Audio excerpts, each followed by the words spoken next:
Bemorimiz bizga kechasi keldi. Kuchli og'riq bilan. Kompyuter tomografiya qilganda CD9 pastki qismida 4 mm toshcha ko'rindi. Shuni hisobiga peshob yo'l to'silib qolgan. Ko'pincha 3-4 mm tuz deyiladi.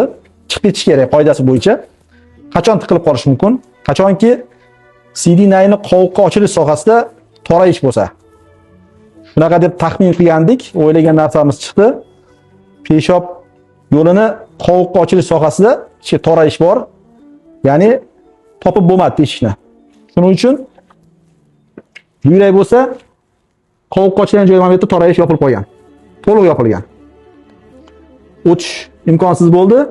Bemor qoringa o'tkazildi. Yurakdan kichkina naycha orqali o'tib turib, ichkariga sim o'tkazib, bu yoqdan shu joyda rentgenning ostida ko'rib olish uchun tepadan tushdik. Endi bemorni aylantirib yana o'tkazib, kanaldan kirib, shu yo'lda ham kengaytiramiz. Kengaytirgandan keyin 3-4 mm toshcha tuzlarni hammasini chiqarib olib tashlaymiz.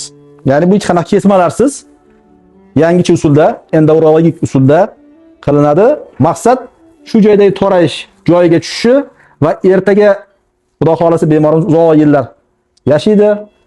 Hayoti davomida yana bunday muammo bo'lmasligi uchun shu muammoni hozir bartaraf qilish rejasini qilib harakat qilyapmiz. Bemorimiz tayyor. Biz operatsiyani davom ettiramiz.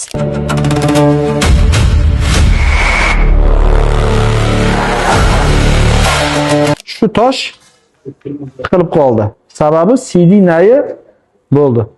Torayib qo'ygandi.